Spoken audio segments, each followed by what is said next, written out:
Okay, why don't we begin? Good afternoon, good morning, good evening. I am Suzanne Guillot, Director of Bucknell University Press, and on behalf of the press, I'd like to welcome you to this discussion about the contributed volume British Literature and Technology, 1600 to 1830, which I have here, published earlier this year in our series Aperçu, History's Text Cultures. We're fortunate to be joined today by the volume's editors, Kristin Girten and Aaron Hanlon, and also by several contributors to the volume, including Joseph Drury, who provided the afterword and who has agreed to moderate the discussion today. So before we begin, I'd like to respectfully acknowledge the Susquehannock, Munsee, and Lenape peoples and members of the Haudenosaunee Confederacy, on whose ancestral lands Bucknell University now stands. I'll begin our discussion today by introducing the editors and moderator, and then we will welcome contributors also to introduce themselves. And attendees should feel free to add questions for participants to the Q&A at any point. Please don't use the chat for questions. Please do use the Q&A. And then we'll leave time at the end for our participants to answer those questions. And I will also provide a link to the book in the chat, along with a discount code for those of you who might wish to order it for a 30% discount and then free US shipping also. So to begin, Kristin Girten is Assistant Vice Chancellor for Research and Creative Activity at the University of Nebraska at Omaha. She's the author of a forthcoming book titled Sensitive Witnesses, Feminist Materialism in the British Enlightenment, which will be available next February from Stanford University Press. Welcome, Kristin. Aaron Hanlon is Associate Professor of English and Chair of the Science, Technology, and Society program at Colby College in Waterville, Maine. He's the author of A World of Disorderly Notions, Quixote and the Logic of Exceptionalism, available from the University of Virginia Press. Joseph Drury is Associate Professor of English at Villanova University. He's the author of Novel Machines, Technology and Narrative Form in Enlightenment Britain from Oxford University Press, as well as several articles on the intersection of 18th century literature, science, and technology. So without further ado, let me hand it over to you, Kristin, and Aaron and Joe. Thank you, Suzanne. I wonder, since we are somewhat of a smaller group, perhaps we could have our contributors go ahead and introduce themselves before we get started. Would that be okay? And I'll just maybe start by calling on you, if you don't mind. Jameson, could you get us started? Sure. Hi, everyone. My name is Jameson Cantor. I'm an assistant professor of 18th and 19th century Brit Lit at The Ohio State University, concentrating on Romanticism across the ocean. And I'm interested in technology and the dialectical role it plays with politics, economics, and of course, culture. It's wonderful to be here. Thanks, Jameson. How about you, Devin? Hi, everyone. My name is Devin Parker. I am currently a postdoc at Queen Mary University of London, and I work in English and drama. I work kind of broadly on mediation in Romanticism across many different genres. I'm interested in long-distance communication technologies in my first book. I'm starting a new project on authorship and mediation and copyright law and drama for my second book. And I'm taking up a new post at the University of Glasgow as a Leverhulme Early Career Fellowship in the spring. Thanks for having me. Great, thanks, Devin. Laura? Yeah, sure, thanks. So I'm Laura Francis. I'm a visiting lecturer at Cornell University, and I work on early modern literature. I think I'm the only like non-strict 18th centuryist here. And my research generally focuses on transnational exchanges and how those brought interesting forms into English literature, and specifically the Baroque, which is one that's been overlooked traditionally. Thank you. And Tom? Actually, I too am not exactly an 18th centuryist. My name is Tom Oldham. I am an associate professor of theater at Texas A&M University Corpus Christi, and I focus primarily on representations of violence on stage from the Jacobean era primarily, but also the neo-Jacobean era of the late 20th century as well. Thank you. I think that's all of us. So where should we start? Kristin, I just wanted to mention that I think we'll be joined by one more contributor, Kevin McDonald, who will be here about 10 minutes late because of his teaching schedule. Thank So you. we might see him pop in too. Great. I wonder if maybe we could start by, if Aaron and I could maybe talk about the inspiration behind this, thinking way back to the beginning, and then we can move from there. Aaron, I guess that's me calling on both of us. And really, I wonder if you might start, because I kind of came to this second. Would you mind getting us started? Yeah, I'd love to. In fact, you read my mind on that one, because that seemed like a good place to start for me as well. So right. Well, there's both a kind of, I guess, intellectual scholarly story and a personal story behind the idea for this volume. The personal story is that one of the reasons why I kind of got into 18th century studies a long time ago was the former editor of Bucknell UP, Greg Klingham, who taught 18th century British literature to me in one of the very few English courses I took as an undergraduate at Bucknell, actually. That kind of swayed me in the direction that I've ended up in at this point. And he had been telling me for a while that it would be a good idea to do something in this series to do with science and technology. So I took that project on and put out a call, and kind of had a general sense of what I wanted to do, but not a really specific one. And one of the early contributors to the call, or respondents to the call, was Kristin. And we had been on panels together at conferences and begun certain conversations in these topics, and kind of mutually understood at that point that it would be better if we did this together. And so I'm just hugely grateful for that, because I think in the end it turned out to be much better than what I might have undertaken alone. But there's also kind of this was a point when I was moving in the direction of taking interest in technology specifically, having read so much work in the history and philosophy of science that sort of treats technology as either ancillary or kind of subordinated in some sense to what's going on in the history and philosophy of science. So I kind of was at this point where I thought, what if we maybe narrow this down a bit and thought specifically about technology and what it's doing? And Kristin, maybe you can pick up here. I mean, we also talked a lot about Cavendish and the way that Cavendish's work kind of bridges science and technology topics. And maybe that was one of the reasons we started talking about this, but maybe you could fill in a bit more. Yeah, happy to. And I mean, I was so honored to move from, like Aaron says, I was originally going to be a contributor, but as the book sort of evolved, it made more sense for me to participate in an editorial capacity instead, partly because of the timing around my own book project. But you may or may not know that this book originally was really conceived more as a science sort of study. But then as it evolved, it became really focused on technology. And I myself was really excited about that. In part because it's a book that I wanted to read. I think when we publish, sometimes it can be good to think, well, what do I actually want to read? What do I want to learn about?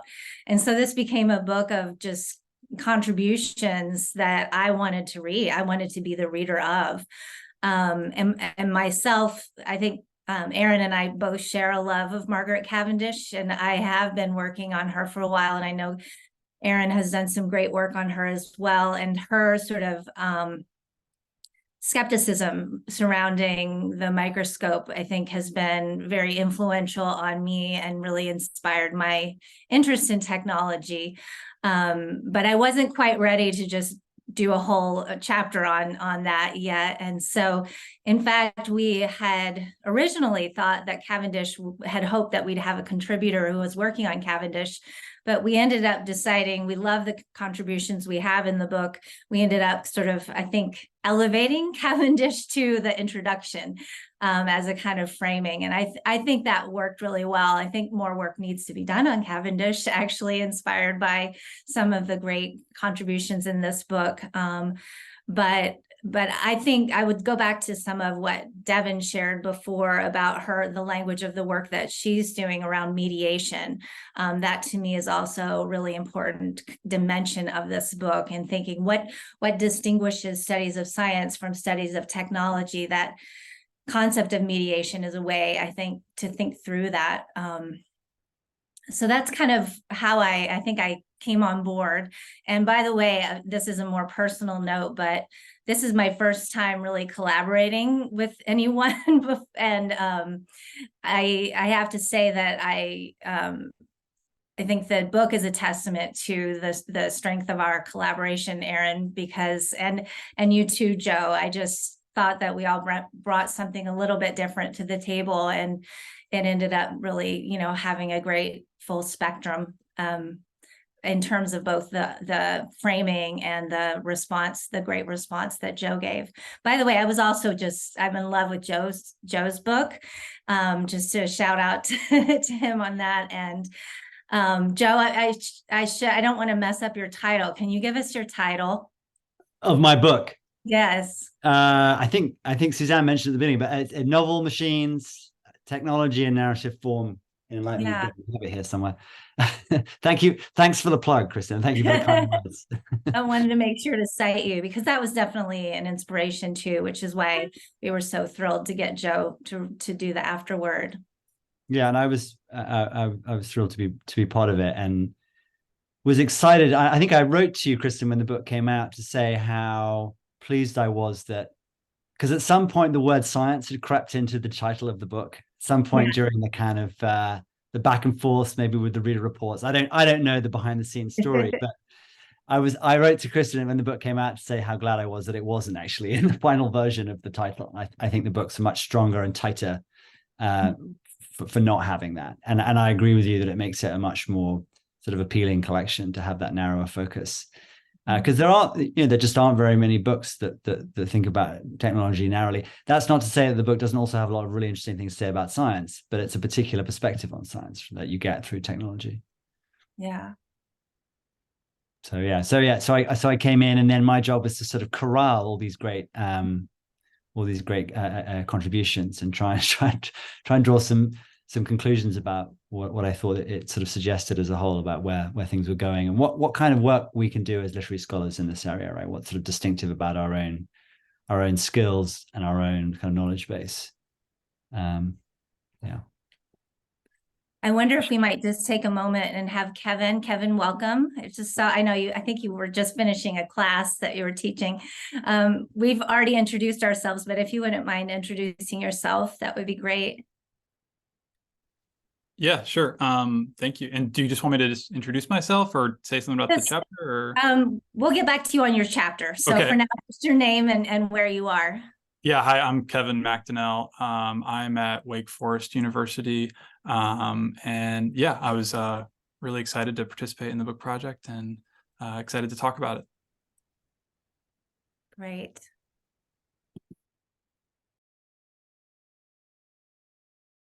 So one thing that really occurred to me as we were editing the collection was just how it felt like these perspectives, each of the chapters really it felt so innovative to me. Just as your reader, a lot of your work just seemed very new to me. And I'm just wondering, I would love to hear kind of the inspiration from our contributors, like what inspired your chapter. Maybe you could, just for the sake of all of the viewers here, just remind everybody what your chapter focuses on. Would that be okay? I think I would love to hear that myself. Want to call on someone, Kristin? Go ahead. Yeah, that'd be great. Why don't we start with Jameson, since you showed up first? We'll go back in a circle. Yeah, so I guess maybe along with Devin, I'm representing the romantic contingent here.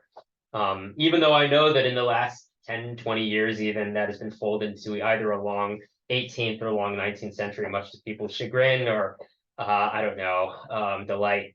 My chapter was on Percy Shelley, the great idealist / materialist poet of the age, depending on how you read him, and his reaction against the idea of automation, early automation, both in the form of machines, so maybe steam-powered vehicles like early locomotives, as well as the kind of steam pump-powered boat that he was working on. But more so, my chapter concentrated on the more perilous idea of figurative or metaphoric idea of the state or even political economy that operates as a machine that has become automated, that no longer responds directly to the people that it purports to represent. And I think my inspiration, I'm getting back to Kristin's original question, my inspiration is pretty obvious. I feel like we're living that today. There are a lot of automaticities, automatons, take the algorithm, the YouTube video that you don't want to see and you have no idea how it found you, but it found you. Or to be a little bit more serious, our political situation, perhaps in the United States, where it is a pervasive feeling, no matter your partisan identification, that what we say, how we contribute to this great machine of state, really does not matter anymore. So that was my goal, looking at Shelley as an imaginist of the automatic, both in the realm of technological engineering, but also in the metaphoric space of the state and economy. We hear from Laura. Yeah, sure. So in terms of what my chapter is about, as much of my work does, it focuses on transnational literary engagement and kind of what experimental techniques that brings to the table in English theater. So at its core, my chapter is arguing for or situating Jacobean drama in the context of continental philosophy. So I look at the wax metaphors of Aristotle, Descartes, and Locke, and think about how they're working alongside and against with the wax metaphors that Webster brings to the table in The Duchess of Malfi. And in the end, I'm arguing that Webster is actually contributing his own kind of thought experiment, embodied thought experiment to the philosophical table with his strange wax figures, and that it becomes a way to test the theories that other philosophers are putting forward. And so ultimately, I'm saying that this is a skeptical understanding of the senses, and that kind of reveals both the excitement and kind of frenzy about technological advances, but with that, a Baroque pessimism about how those advances could be used to exert control over others, and particularly over others' bodies. And in terms of inspiration, I would say I started with when I was reading the play for the first time, just noticing how incessant the technological references are. Like I list out just numbers actually in my first kind of section of the article or of the chapter, because it was just, I almost needed to like document just how many of them were coming up about like the mathematical devices and the clocks and the pistols and other things like that.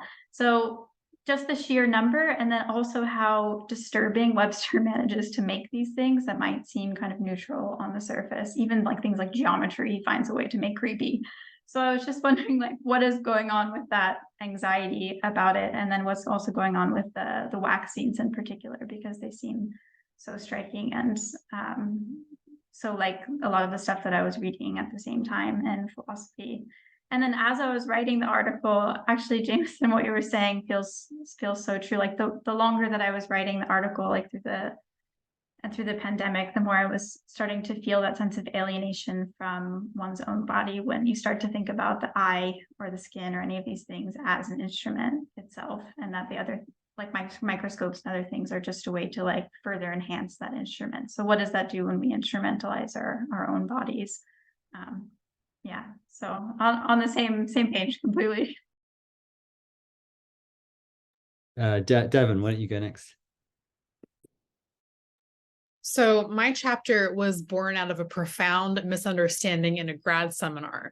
While I was completing my PhD, I was assigned the short story called Lame Jervis by Mariah Edgeworth, which is not particularly well known. And in the story, her character invents and then brings to India a telegraph. And the story is written in the 1790s. And I remember thinking, wow, I didn't realize the telegraph was invented quite so early. And it turns out there's a different telegraph. And that led me to a deep dive into the world of optical telegraphy, which is a form of long distance communication that was popular in the 1790s. So I think like semaphore flags is kind of a variant of that. And I discovered the reason that it's so little known, at least for, your average person, is because Britain was terrible at it, that Britain had a really inefficient, terrible optical telegraph network compared to France, where Napoleon made really effective use of signaling devices. And in Mariah Edgeworth's story that I explore in my chapter, she portrays the optical telegraph in England as this really powerful, incredible device. And I thought that was so strange because I hadn't even heard of it, and it wasn't very powerful, and it only was up for a short amount of time in England. So why portray it with so much fervor and power? And that's all to say that in my contribution, I look at how anxieties in England about the French development of the telegraph created this real fear in England about their lack of communications infrastructure and weapons against this war that they were fighting against France, and how that all kind of manifests in this very trumped up version of telegraphy in this series, and then how that kind of becomes a way of talking about other imperial anxieties and a way to show Britain's might and strength. I think that includes inspiration there. Tom? Yes, my chapter is about the Scriblerian satire 3 Hours After Marriage. And it actually began, my inspiration was my obsession with a much earlier play, the Jacobean tragedy, The Changeling, which ended up featuring not very prominently in the final chapter.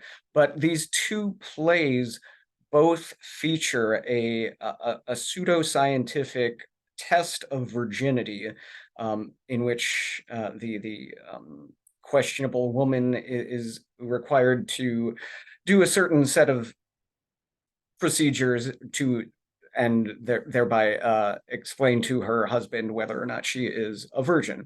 And I was essentially struck and kind of obsessed with how this random set of instructions managed to make its way into two very different plays from two very different periods. And I end up investigating the relationship of technological developments in medicine, as particularly the forceps, and how the introduction of the obstetric forceps kind of instigates a paradigm shift away from traditional midwifery into a male-centric doctor presence at birth, and how that manifests itself in the ideas present in this satire that is much funnier than the original very dark tragedy that I began looking at. And Kevin? Yeah, it's funny, at my first year of grad school, I read a short piece by you, Joe, from novel called The Novel and the Machine, where you were reading kind of Tristram Shandy in relation to, contemporary technologies. And you began by talking about, I think you opened with a reference to Peter Brooks's claim that novels are modeled after steam engines, right? And I've always been struck by the kind of pivotal role played by the steam engine within all these different histories, right? Of histories of industrialization, histories of capitalism, and most specifically kind of histories of the Anthropocene, but then also histories of narrative that Brooks gives us. And I've found that these histories kind of all seem to adopt a kind of technological determinism that just, locates the origins of the steam engine in, technological developments of the time, or the origins of capitalism, or anything like that. And they rarely look at the development of the steam engine in relation to 18th century aesthetic culture and 18th century literary culture, right? And why I think that's a problem in the history is that, Watt and Bolton and their kind of inner circle, the Lunar Society of Birmingham, who were instrumental in developing some of the technologies that we associate with the Industrial Revolution, were very much in contact and in conversation with the aesthetic culture of their moment, right? They were kind of, they didn't really see this as more of a kind of predisciplinary moment where they didn't see themselves as engineers, right, who should only take STEM classes and don't worry about the humanities classes, right? That hadn't yet really emerged as an idea. And so I decided to try to think about like how the design of the steam engine was informed by aesthetic culture, and specifically by the work of William Hogarth, and thinking about how both Watt and Hogarth were responding to kind of certain conventions of neoclassicism and kind of neoclassical design that they felt kind of constrained by and restricted by, and how, essentially, I'm not making an argument that Hogarth influenced Watt in any like linear way, but rather that there was a kind of, certain ways of thinking and certain ways of responding to neoclassical design that both Hogarth and Watt adopted in their efforts to kind of make something new. And so then, what I ended up doing in the piece is thinking about, if we do see a connection between aesthetic culture and the design of the steam engine, and if they are kind of built on the same logics and the same ways of seeing the world, what does that mean for how we situate art and aesthetics in relation to the things that the steam engine has done, in relation to the onset of, the Anthropocene, and on the onset of certain, regimes of environmental destruction? Like, what does that mean for how we see, for how we think about 18th century art and literature, for example? Yeah. Thanks, everybody. That was terrific. And Kevin, maybe it's just coincidental that you came last there, because for me, where you ended up there really resonates with back to sort of part of the inspiration, at least for me. And Aaron, I'll be curious to hear if you have a similar feeling here. But the inspiration of, I read a lot in sort of literature of the Anthropocene and sort of critiques of that. I'm very influenced by Donna Haraway. And I think it was a desire to sort of challenge that technological determinism that was definitely inspiring me along the way. And I like the fact that our book is heterogeneous.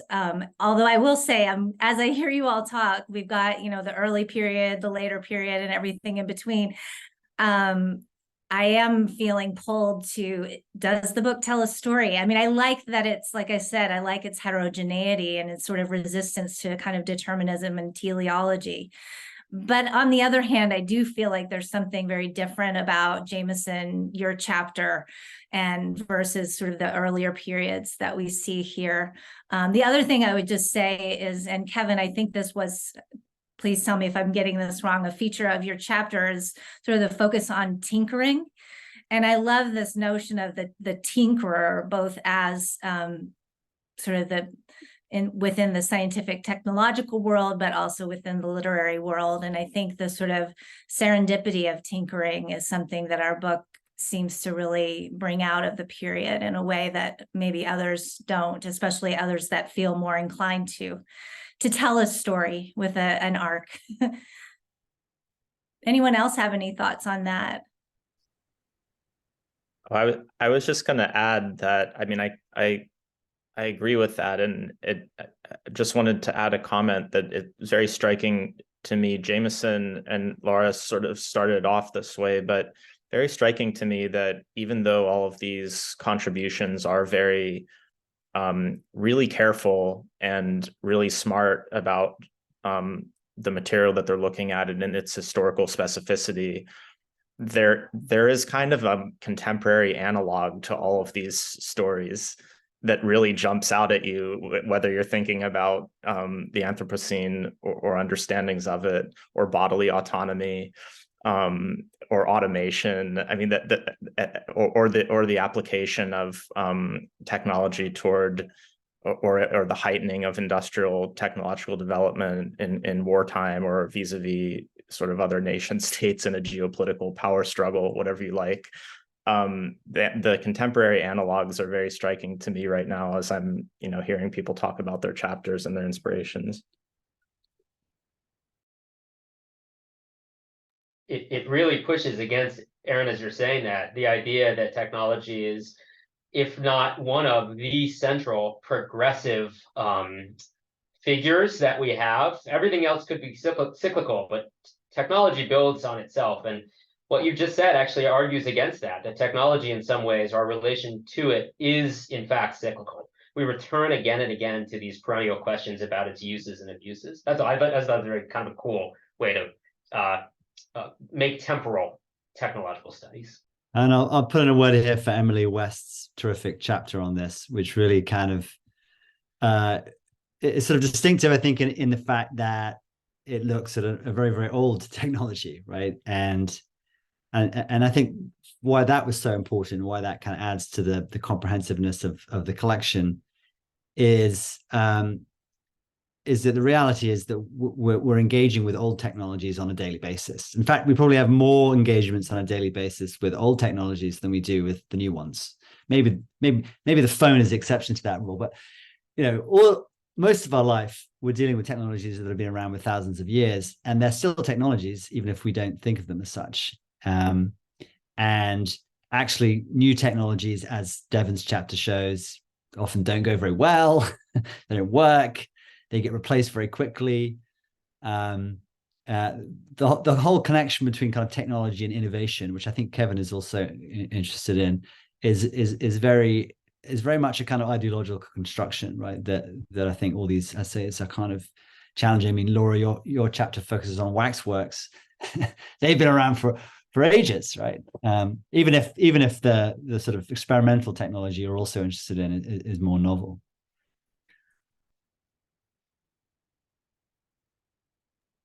Yeah, and I wonder if the through line might be, just thinking out loud here, but might be something about the way that the literature is responding to the determinism. So it might seem in a way that it's like taking this kind of linear path throughout, but it's actually just that the literature is kind of constantly questioning and responding to the idea that this is like a constant train of innovation, and is actually like sweeping us back in time and reminding us that these are age-old questions about sensory perception, going back to Aristotle, and like whether or not it's a wax seal on the mind. Yeah, to push that even further, I think in the introduction, Aaron and Kristin talk about literature itself as a technology, which I know, Joe, in your book, you also talk about. I'm really interested in this idea that the literature can have a really powerful impact on the trajectory of particular technologies, and as a technology itself. I think that, I tended to think for a long time as, what effect did X technology have on this literary form? But I think reversing that formulation, which I think a lot of the essays in this volume do, can be really productive, because I think that literature can really change the outcome, and then the public response, which in turn, shapes the way that technologies are used and received. So I guess I wonder if anybody else's essay who touches on that might want to jump in with that. Well, I think Yeah, I mean, I think that's a really good point. And I think like what I found interesting about the essays in this collection, and then about the kind of where, you know, the field is more broadly within the studies of literature and technology. What's most interesting to me is the people who are finding within the kind of historical record different ways of imagining and relating to technology that don't follow the pattern that we're, you know, accustomed to seeing now, right? Like I think there is a kind of cyclical nature to the relationship we have with technology, but also within the archive, within the historical record, there's all these flashes of like very, very different ways of thinking about technology. I mean, the first thing that's coming to mind for me is actually kind of to go back to Joe's book again, his like opening discussion of the panopticon, right? Not the not the panopticon we think of when we first think of it, right? But the I forget who the toy maker was who made it, Joe. But right, Pinchbeck. like Joe, who is it? Pinchbeck, Christopher Pinchbeck. Pinchbeck, right? Pinchbeck's panopticon, right? And like that's such a great little anecdote, and it's such a useful anecdote in thinking about like a different way of relating technology that doesn't subscribe to and conform to the like very tired way that we think about it today, or the kind of, you know, culture thinks about it today. Devin, your point about the way literature kind of might be driving technological developments of various kinds. I mean, I can't even count the number of times I've read somebody who's working on AI kind of cite a sci-fi novel, or and even the whole insane conversation that was happening in the papers over the summer about artificial general intelligence. It just seems straight out of a book. I mean, I kind of worry they're reading too many novels and not like paying enough attention to the engineering, because there seems to be so little difference between, you know, the sort of fantasy world that they read about and their projections of our own future. I mean, not even a very long-term future. I find it very hard to know how seriously to take what they were saying. I mean, I'm curious to hear what people thought about that, but I think that's that's very true. And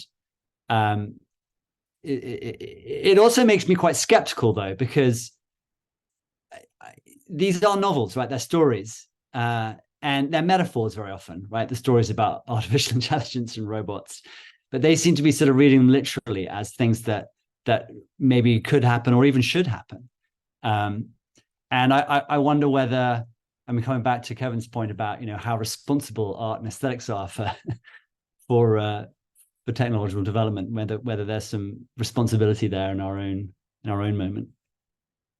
There is a great essay to be written, either in a public humanities form or maybe in one of our academic journals, about, Joe, just what you said, either the intentional or non-intentional misreading of sci-fi, going all the way back to the, you know, Margaret Cavendish and you know, all the people we know and love,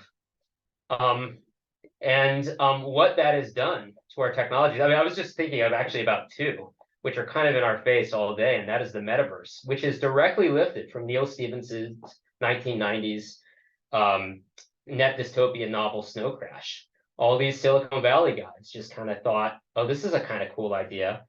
And Zuckerberg wants to turn this into the new space for our, not just our work, but our recreation. It is a dystopia in Snow Crash. It is not a place you want to visit.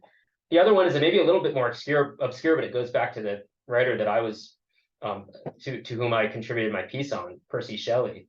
I think they might have gone out of business, but there is a media company, just a kind of general all-purpose, inflected with all of that great, you know, 0% rate cash company called Ozymandias. And it was about building this great empire, this great media empire that could stretch across generations and command the attention of people all across the world. Everybody in this room, and probably, you know, all of our attendees, knows that the poem, even in the most basic kind of undergrad first pass, is about the crumbling of that. It's about the crumbling of that idea. So I don't know, I thought this is so right on. This is kind of what's been happening again and again. And these people have the money to kind of push this vision onto us, is the issue. And what I think is also like an issue here is that the people who are taking these like misreadings and these kind of sci-fi fantasies, like their visions of technological futures are taken so seriously, and are often just like automatically validated. Like I just, as you all were just talking, I was thinking about like the Jeff Bezos Blue, whatever it's called, Blue Origin, his like plan to like set up a space colony. And if you look at the artistic renderings of those space colonies, they're just like deeply unimaginative and boring. They're just like outer space, high school football games like being played, right? And like, they just do a recreation of the skyline of Florence. There's just no imagination at all. And but people look at these images and they think they're just like so innovative and so exciting. And same with like a lot of the way that you see like Elon Musk talking about his SpaceX projects, right? Like they're both very unimaginative and kind of, rudimentary, but also taken so seriously, and kind of presented as being very thoughtful and exciting. I think It's like oh, go ahead, Aaron. no, you go ahead. Sorry. Well, I was just going to say, it seems like as I listen to you all talk, I keep thinking that there's no such thing as just a metaphor, given the approach that you all are taking, and that metaphors have material implications, right? And it's so ironic, I think, that here we are recognizing that and recognizing that as we think about like cutting edge technology, and yet at the same time we get bombarded all the time with the death of the humanities, when it seems like it couldn't be more important. I mean, at the very least, we need to be able to read metaphors, right? And we need to be able to sort of have frameworks for understanding the material realities that metaphors help create. So, Aaron, what were you gonna say? Yeah, I mean, very much related. This line of discussion is making me, acutely aware of the stakes of whether there are people in the proverbial rooms who are making precisely the types of observations that are being made here on this panel. And certainly one of the inspirations for me for this project, and Kristin, I know we talked about this in many different ways. It's also a bit of an annoying hobby horse of mine, but I just really don't like the academic divisions. And one of the reasons for that is that there isn't like the degree of let's say awareness of what's going on outside, between them. And I think in these particular examples we're talking about, with sort of sci-fi versions of the future of artificial general intelligence and so on, if there isn't somebody there to point out that very fact, then of course we'll keep marching forward with these kind of cartoonish versions of what the future would be, or unimaginative versions of what the future can be. So I don't mean to be too lofty about it, but I do think that there's something in this volume that also aimed to kind of actually expose, if you like, different ways of thinking that's kind of conventionally put into different divisions to each other, and in the hope that it will improve awareness and understanding in both directions. I think it does that. And I also think that for me, at least, it provides a kind of optimism that if literature can shape technology in very direct, concrete ways, I think literature can also potentially reinscribe technology, that maybe art and literature do even now have the power to I don't know, to remake certain kinds of technologies in ways that maybe can impact their real world use. I mean, that was a thing I think that I noticed in the volume happens. Yeah, no, if I can just add on to that train of thought. I also wonder about what types of forms can be ones that you can't turn away from too. Like, I wonder if you sit with Ozymandias, if it's easier to have a ignorant, willful, I'm not sure what, we're on the spectrum to the misreading of that, wanting to recreate the crumbling empire. But for my chapter, thinking about theater as one where being an audience member, you have to sit there and be fooled by the technologies and the different like staging techniques, and try and realize that you don't know. You're humble. You have to be humbled by the fact that you don't actually know what's happening at all times, and that like the technology is not necessarily always going to give you a perfect understanding of the world. And Webster ends the play on like asking, I mean, you could read it as ironic or not, but I'll take it with sincerity that like humility has to be kind of man's best friend, or humankind's best friend in the end going forward. And the idea that in theater, at least in my case, like he kind of does that uninscribing work that you were just mentioning, Devin, and like throws out an echo into the audience, and then the audience is able to kind of reinscribe it with their own thoughts and interpretations. So it's a very bloody play you have to sit through, but I do wonder if there is some of that hope, like you were talking about. If we do sit through it and process it and think about it, we can find better ways forward.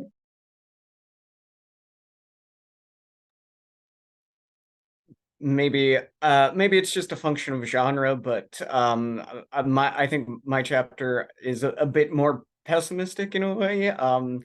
And with the advancement of technology, sometimes knowledge can be concretized in a physical thing that is easy to control, easy to hide from other people, easy to not share, in which embodied knowledges or lore or oral traditions have traditionally been much easier to disperse and to share with others. But maybe that's just, again, a function of the specific play I'm looking at. But with the theater, the same thing. Are we being willfully fooled, or are we being sort of bamboozled and taken advantage of?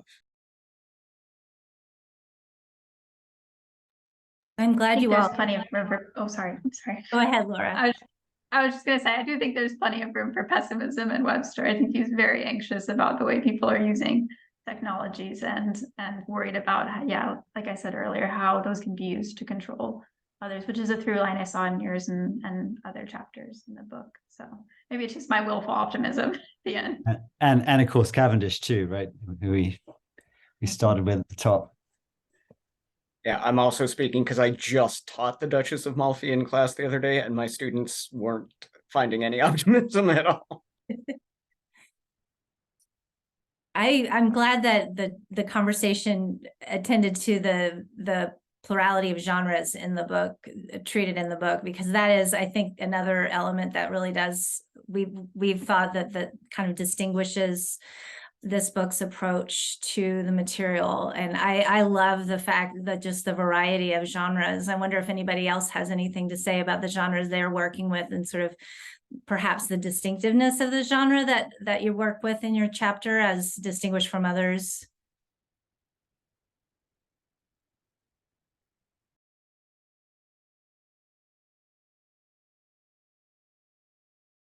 And Joe, I guess I want to include you there too, because obviously you've done a lot of work on the novel too. So yeah, and that was a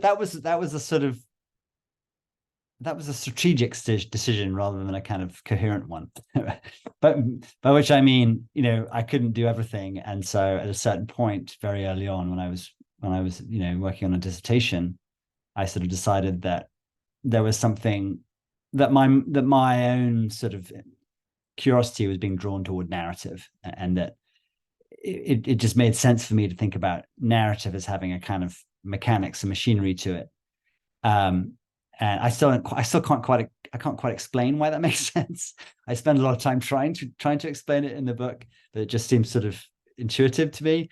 And so I chose to sort of set aside other genres, although I do discuss drama a bit because it's a narrative form too. But yeah, there's very little in there about poetry, and there's no good reason for that, because obviously poetry has its own technologies, its own techniques, and its own devices that have their own histories. And Jameson writes very, very cleverly about the use of the refrain in The Mask of Anarchy as a kind of automatized aspect of the poem. I thought that was very clever and very interesting. Thanks for bringing that up, Joe. I was just actually thinking about poetry as its own machine. I completely hear what you're saying about the implicit mechanics of narrative. But what's so wild about Shelley, especially Shelley, is that he is such an incredible formalist. He has such command over, let's say, terza rima, forms that don't even come natural to English. And yet, there is something about the vivacity of the language, the real idealism, and I'll just, for lack of a better, end of the day, lack of a better word, idealism in his poetry that makes it seem like either he wants to get away from the limitations of a mechanical verse or imbue the machine in the form of verse with some sort of spirit, with something more than it's just it being this kind of like series of dead letters. And I was just thinking about the previous line of conversation that we were having, whether we are optimists or pessimists. And I think Shelley, even in the very form of his verse, is both. The verse can be imbued with this incredible spirit, this wildness, or it could be attempting to escape from its, its very limitations. So yeah.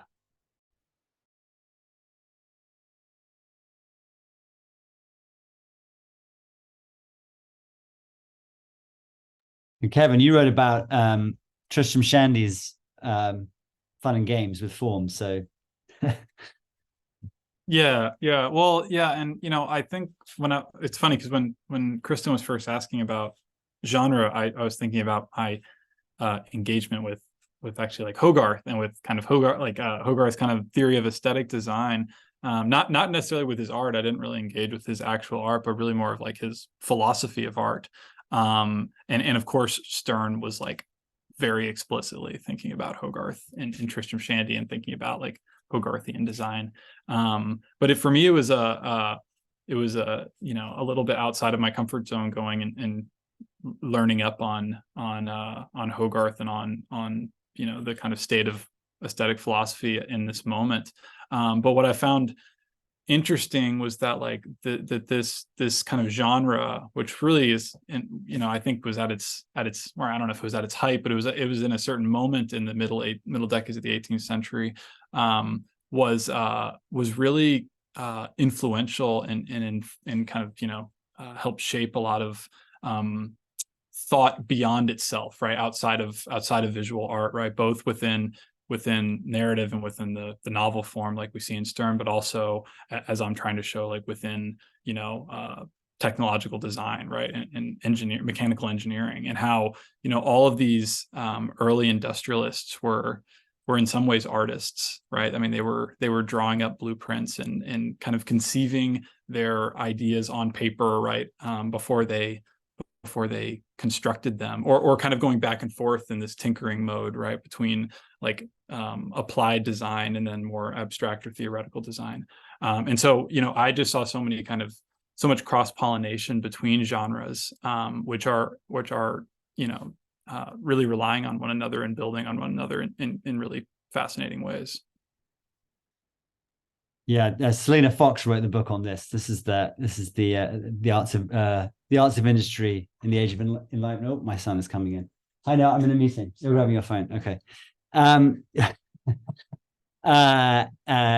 she makes the sort of very obvious point there, right? That the arts in the 18th century include the liberal arts and the mechanical arts, or the mechanic arts, right? That it's all one continuum. The distinctions that we now make between them were not made at all in the same way. It's really kind of Reynolds that you have to stop blaming for that gradual sort of moving apart. And it's a distinction that Hogarth himself fiercely resisted, right? He didn't want having anything to do with the Royal Academy, partly for that reason. So yeah, I mean, I think it makes total sense to see what men that we would consider to be, and they were mostly men, were considered to be engineers as artists just as much as the authors that we study in our classes.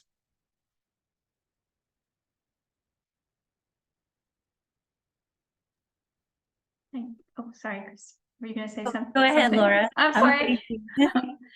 I was going to say, I guess, and Tom, you probably have more to say on this with drama, but I guess I'll just add from what we've already been talking about, that for theater, it's interesting to think about the unities of time and place and action, you know, the classical harmonies of tragedy and those kinds of things. And that reminded me a lot of, like, in Webster, those are kind of thrown out the window, and you've got all of these references to technology and ways to regularize things, but at the same time, the plot's all over the place, the timing's all over the place. You've got like wax figures standing in for murdered family members, supposedly murdered family members, and that reminded me a lot of the chapter. I can't remember who wrote it now, but on time and clocks and the regularization of those kinds of things. So in terms of the way that narratives can speak to technologies and be affecting them, and also the fact that, as you were saying with Kristin earlier, with metaphor and the materiality of it, at least in my case, the fact that, like, it's not just with the wax metaphors, it's not just it's not even just a metaphor in terms of speech. Like, he actually makes literal wax figures of the people in order to affect the other people in the play and off the play. So I think theater has a potential for bringing those really to life in a way. Thanks, Laura. And by the way, that's Eric Johnson. I was just getting his title, Telling Time in the Fiction of Mary Hearn and Daniel Defoe. And we have a question in the Q&A, by the way, if you all want to take a peek at that. I think actually that chapter by Johnson might be a good illustration for this question as well. I can read the question out if it would be helpful to others. Austin comments, I love the discussion of the interplay between fiction, science, science, and technology. I'm an environmental engineering faculty with a strong interest in environmental humanities and incorporating new metaphors into my teaching and research. I find the ideas about the interplay between literature and steam pumps, which has relevance to my work, given the origins of drinking and wastewater treatment in the UK. Are there any other findings from this collection that could be particularly intriguing or generative to undergraduate engineers? So that's where I think that Johnson's chapter that Laura just cited might be a good one to turn to. I also am thinking of Zachary Mann's chapter on Gulliver's Travels, Automation and the Reckoning Author. Neither of them could make it today, but I think those both have kind of relevance to a more engineering framework. Others here have any thoughts on that? I mean, Go ahead, Kevin. Please. I was just going to say, I'm actually kind of currently working on something on this pamphlet that was published in 1725, 1726 called the York Buildings Dragon, which is, in advance of the first Newcomen steam engine that was being installed in London. It was being set up on the Thames to like pump water into this York Buildings project. There's this kind of hilarious satirical pamphlet that came out that described the arrival of this mechanical dragon that was going to drink up all the water on the Thames and start eating the children of London and all this stuff. And it's this kind of interesting, early kind of representation of energy infrastructure in these terms as like a dragon, which we see then kind of reproduced over and over again. Thinking about like Godzilla and like China Mieville's story Cove Height and all these different examples where we see this happening. But there's this, I think if you're looking for like resources for students, especially relating to steam engines and drinking water, I think that York Buildings Dragons could be a fun text to read and talk about.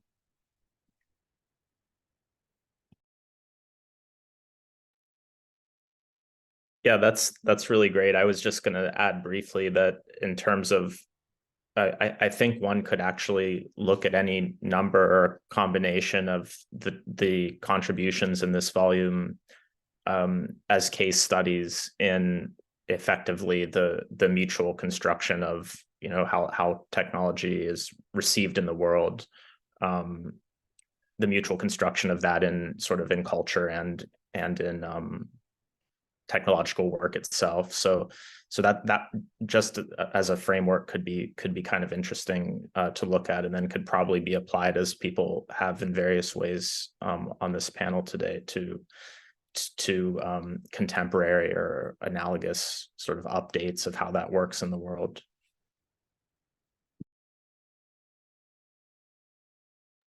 One thing I might add too, in terms of the environmental humanities, I've been struck, as somebody who's been working in the 18th century for many years now, but also very interested in 21st century environmental humanities, just how often the 18th century just gets a bad rap. I mean, the Enlightenment is like, it's where so many people like to put the blame, right? And for me,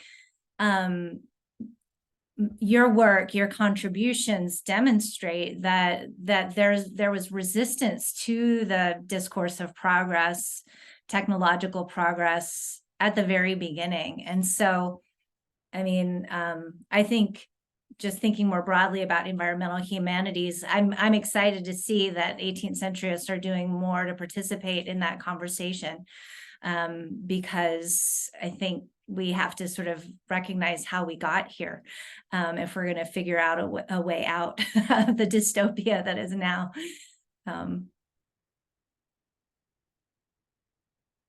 Obviously, the steam engine is one of those that tends to get sort of cited as the beginning of the Anthropocene. So, and as going back to the point Kevin made earlier, the other thing about the 18th century is is this resource of kind of strange and unusual ways of thinking about technologies, whether it's kind of steam pumps being thought about as dragons, or that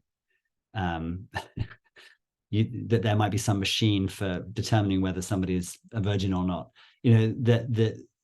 These are not the canonical accounts of what technologies are for. They don't belong in the canonical accounts of the history of technology, which always emphasizes sort of progress and innovation and dramatic social change that takes place on a kind of global or kind of national level, without looking at these more kind of subjective cultural shifts. I mean, there are cultural histories of technology, but not very many, and they don't cover very much, and most of them don't cover the 18th century. So it's a whole archive of different ways of thinking about technology, and that includes sort of environmental technologies, environmental engineering. So Alison Conway has a great, not Conway, Alison, blanking on her name, but she has a great essay on the building of Westminster Bridge, and the kind of engineering project that involved. And Dave Alf's work on kind of 18th century projects would also be, I think, relevant for these conversations, some of which includes hydraulic projects of various kinds.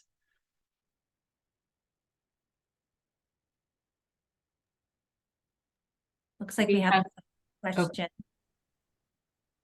Go ahead, Kristin, or would you like me to read it? That'd be great if you could, Suzanne. Thanks. Sure. David asks, how much does technology unsettle the expressivist or interpretive models of literary study?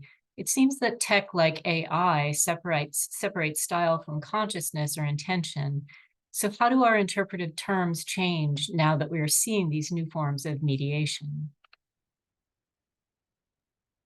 Well, if you're a deconstructionist, everything that's old is new again, or everything that's new is old again. The deconstructionists essentially said that the text was a kind of AI, that it was ceaselessly self-referential, that it created its own algorithm. And I know, David, that's not exactly what you're saying, but I think a lot about that in some ways, the promise of having of us reading AI text, or having our students read AI, is to think about the literary object literally without a singular intention. Although we know AI is not without its own algorithmic intention, right? There is a kind of collective intention that is, I was talking about YouTube videos that I don't want to watch and they're somehow being recommended to me. Well, the AI is giving you answers that, even though it seems to be tailored to you, is being kind of tilted by someone else. So I guess that'd be my answer to the question, is that I think that we have had a paradigm of literary study that's really hot, 25, 30 years ago, that was intentionless. But maybe we could recover a little bit of that to actually think about what it means to read a text that if it doesn't lack an intention, has some sort of weird new intention behind it. And that intention is the algorithm, the machine, right? I guess I would also say that, and this is also something that I think our deconstructive forebears were onto, that, I struggled with this quite a bit when I was writing my book, is how much emphasis I should place on the coherence, of a literary text. If the text is itself a kind of machine, why am I trying to turn it into something organic, right? Why am I trying to find sort of organic wholeness in the text? And I don't think I really answered that question, but I do think there are kind of models out there for answering that question, and there are ways of sort of looking at text and interpreting text that don't commit you to a kind of vision of organic unity. Right? History, book history has been doing that for 2 decades, for example. Dave, what do you think? Can he speak to us? Is he allowed to? I'm not sure if he can. Oh but no! Oh well. David, it'd be great if you put a follow-up. This is all good preparation for the panel on AI that I'm going to be chairing at ASEC. So you should come, Dave. You should come along to that, and then we can really get into it. I tend to approach these kinds of questions with kind of thinking about Haraway's notion of the cyborg, and kind of like, we've been cyborgs at least as far back as the early Enlightenment period. It's just, to what extent are we reproductive or are we productive? I mean, back to Jameson, your point about creativity, and I really like the question too about Blake from Edward Risden now in the Q&A. To me, the AI, at least as far as I understand it, it's reproductive in the sense that it synthesizes what already exists. And I do think that that's a certain kind of cyborg versus the kind of more creative cyborg selves that we're seeing in the work represented within our collection, the more creative kind of cyborgian expressions. So that's not to say that all AI is bad, and just trying to sort of distinguish it. I think it's a spectrum. Oh, it looks like David joined us. Dave? Yes, I think we're able to promote David so he can speak back. So I feel very privileged. Congratulations on your promotion, David. I have a face, but I have no mouth. Okay, so the thing I was going to add here is that I think that the social uptake of technology and the social uptake of forms is an important dimension of this, because we tend to think about it as consciousness. But if we're talking about viral effects and swarms and all the ways in which people are sort of in these ambient environments of signification, swimming around their heads, that kind of Blade Runner scenario, then that sort of model, first of all, you have to throw coherence out the window. It's nothing but fragments, and fragments as far as anybody can see, right? And then there's the question of how you put any kind of bound to it. I mean, what limits can you place on the interpretive activity when it just seems to extend in all directions, and your subjects, such as they are kind of moving through those environments? So it just seems to me that, the question turns into more like performance, or the examination of artifacts, than all of the kind of print models that we have of the literary object. I mean, that would be my sort of off the cuff answer to that. And I don't know if that corresponds with what you guys have been seeing.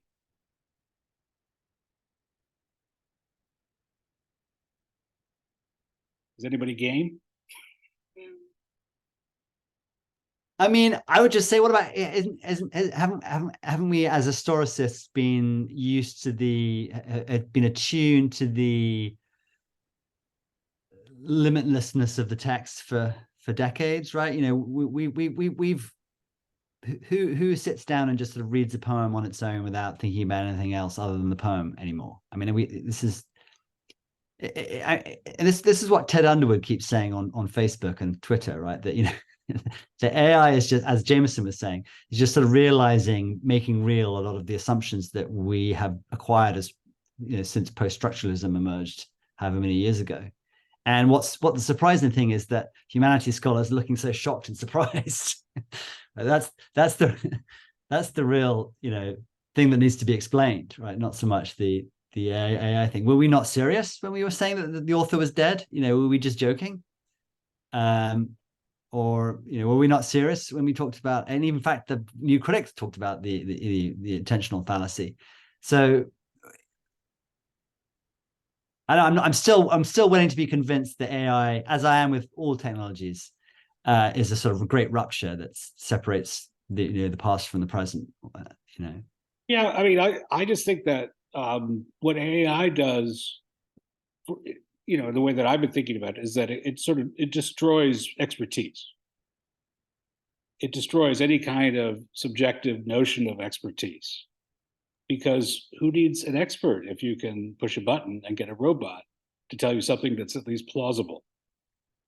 And so I think it has a tremendous potential to totally undermine expertise, but that's, you know, expertise. that's a catastrophic. What did Michael Gove say during Brexit? I think we've had enough from the experts. You know, expertise has been under assault for, again, decades. And you said that these robots can produce something that's plausible, but the plausibility is not the same as expertise, right? Sure. Socially, it could be. Right.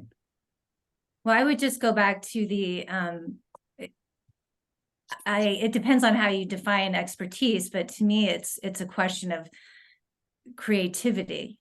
And, you know, to cite the new question in the Q&A, if we're going to go down the path of Blake, you know, the imagination, and maybe I sound like a romantic, but, you know, the AI is not going to be imaginative, which is part of what's so scary about it, right? Because it simply reproduces what is already dominant. Well, I mean, everybody always says that, you know, the key to the machines is really not what they do, but who owns them. And so whoever is owning or controlling the machines basically puts the intention to the machine. The machine may not have an intention, but the people owning the machines may very well have an intention, even if it's a stupid one, like Bezos. I think, a serious question, right? I think that's a serious question, but that's essentially a political question, not a sort of metaphysical one. Well, I'm not interested in metaphysical questions, but I mean, I'm not trying to stop discussion. But no, I know. But what I think that is going on in this is that this awareness of mediation and of technology, it could only happen. There have been different currents ever since modernism, I would say, you know, or romanticism about, you know, the threats of this or that to some kind of sense of culture or civilization, whatever. But it just feels like it's a lot easier to operationalize those threats with the level of, you know, sort of the ubiquity of the tech. And it's causing a lot of panic. And it also seems to devalue the work of people doing all sorts of work, right? All sorts of different kinds of expertise, all sorts of good work doesn't seem to have any kind of reward attached to it anymore. And, you know, I think this ties into the literary questions of value at this point. You know, what's valuable? What's valuable about what a literary critic adds to a text? Those kinds of things. I'll try this out, see if it works. I mean, I think potentially a deep problem with generative AI, and AI isn't even a term that I really like because of the implications of both artificial and intelligence.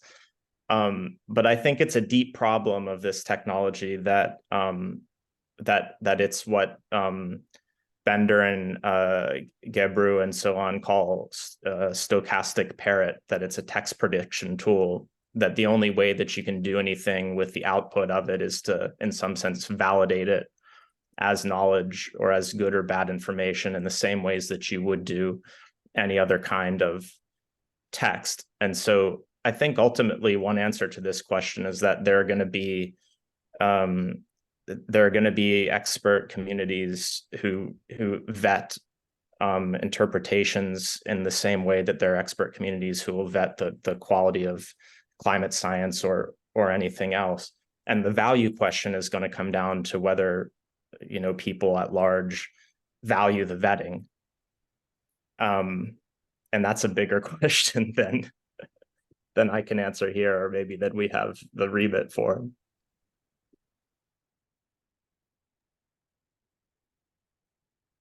I guess if I can just add to a plug to going back to what Kristin was saying about we need to understand the beginnings in order to understand where we are. All of this conversation, and maybe I have Descartes wrong, but it's reminding me strikingly of like the ghost in the machine, and like whether or not we are like what distinguishes human imagination, human thought, human capability from something that doesn't have kind of our soul in it. So in terms of a rupture, like Joe was saying, I'm not sure that, I think maybe we're just coming to a watershed moment. I don't know if that's maybe a better way to put it, a culmination or something that began a long time ago. So I wonder if, again, getting, like Kristin said, kind of getting back to the beginnings can be a way to unravel all of these really sticky questions that are really important for us now. So I have I to- think that I have to jump off. I'm sorry. yes, Joe, thank you so much. And several of our As other do I, thank you. panelists do have to leave. So although I hate to bring this discussion to a close, I think we should wind down unless Erin, Kristin, have anything else that you'd like to touch on before we go. I just want to say thank you. It's really great to see you all, and I hope we can be together sometime soon in real life. But this is great. It's great to be with you today. Yeah, likewise. I'm really grateful for everyone's time and really interesting thoughts and conversation. And thank you to everyone who tuned in, as it were, to hear us. Thank you. And thank you to all of the contributors who were able to join us today too.